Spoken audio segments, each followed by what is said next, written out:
Évangile de Jésus-Christ de Saint Matthieu, chapitre 22, verset 15. Les pharisiens se déplacèrent pour voir ensemble comment prendre Jésus au piège dans ses propres paroles. Ils lui envoyèrent donc leurs disciples en même temps que les Hérodiens, et ces gens lui dirent « Maître, nous savons que tu es droit et que tu enseignes les chemins de Dieu selon la vérité, sans te laisser influencer par personne, car tu ne cherches pas à te faire bien voir. Dis-nous donc, ton avis, est-il permis de payer l'impôt à César, oui ou non ?» Jésus a déjà vu leurs mauvaises intentions. Il leur répond « Hypocrite, pourquoi essayez-vous de m'avoir ?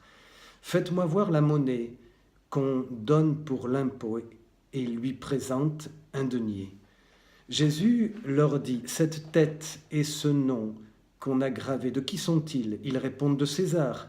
Alors Jésus leur dit « Rendez à César ce qui est à César et à Dieu ce qui est à Dieu. » En entendant cela, ils étaient très surpris. Ils laissèrent Jésus et s'en allaient. Chers amis, quelques mots sur cet évangile du dimanche, sur cette page de l'Écriture.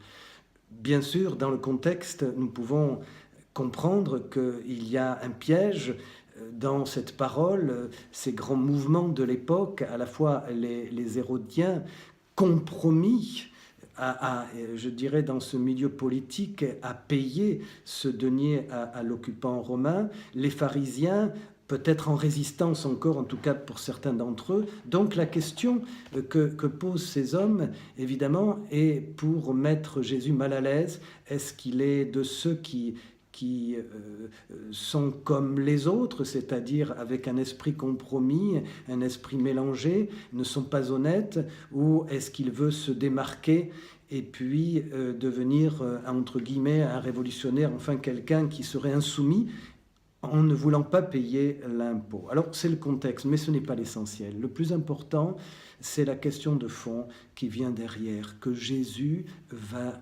relever. Parce que quand Jésus répond, vous voyez qu'il veut toujours aller en profondeur, à l'essentiel, ce qu'il y a d'important, ce pourquoi nous sommes faits, créés à l'image de Dieu.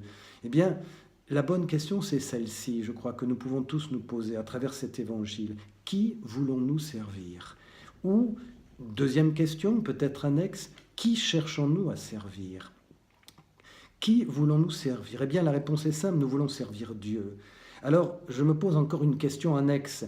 Je veux servir Dieu, mais je m'aperçois que dans ma vie, il y a des mélanges de compromis avec les gens, des jeux d'influence, où bien souvent je réponds par faiblesse de ma volonté propre, de ma volonté humaine, je cherche à satisfaire des intérêts personnels, plus égoïstes, je réponds davantage à des peurs et à des inquiétudes, plutôt que de vivre une vie de foi toute simple, peut-être un peu plus obscure parfois, plus rude d'une certaine manière, mais enfin tellement plus lumineuse, celle de servir Dieu, celle de m'appuyer sur sa parole, de me laisser conduire par son amour, par l'Esprit Saint, et de le servir.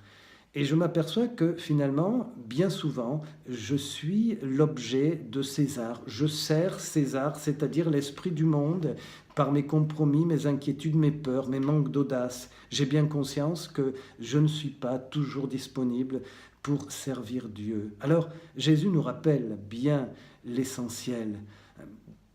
Rendez à Dieu ce qui est à Dieu, c'est-à-dire rendez-vous à Dieu, puisque nous appartenons à Dieu. Donc se rendre à Dieu ce qui lui appartient finalement, chers amis, c'est tout lui donner. Nos pensées, nos actes, nos paroles, ce que nous voulons faire, nos inquiétudes, nos angoisses, nos peines d'hier, d'aujourd'hui et de demain, puisque, comme disait Saint Jean-Paul II, demain appartient à Dieu puisque ça appartient à la providence de Dieu. Remettre tout à Dieu, à son cœur, à cette divine volonté qui veut transformer notre vie. Souvenez-vous que dans le livre de la Genèse, au chapitre 1, verset 26, il nous est dit que nous avons été créés à l'image. Donc, nous portons l'effigie de Dieu, non pas comme cette monnaie qui porte l'effigie de César, du monde. Nous devons toujours faire ce choix.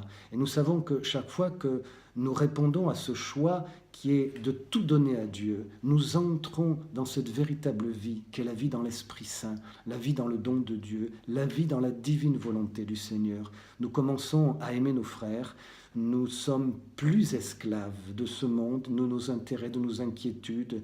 Nous savons nous relever quand nous tombons, nous trébuchons. Nous avons du plaisir à servir Dieu. Nous le cherchons le matin, au réveil, la nuit, quand nous nous réveillons parfois le soir. À tout moment du jour, nous sommes dans la volonté de Dieu. Chercher Dieu, le faire aimer, tel est le désir du Seigneur. Puisse-t-il nous donner sa grâce et son Esprit Saint, et à vous aussi, tout au long de ces jours. Amen.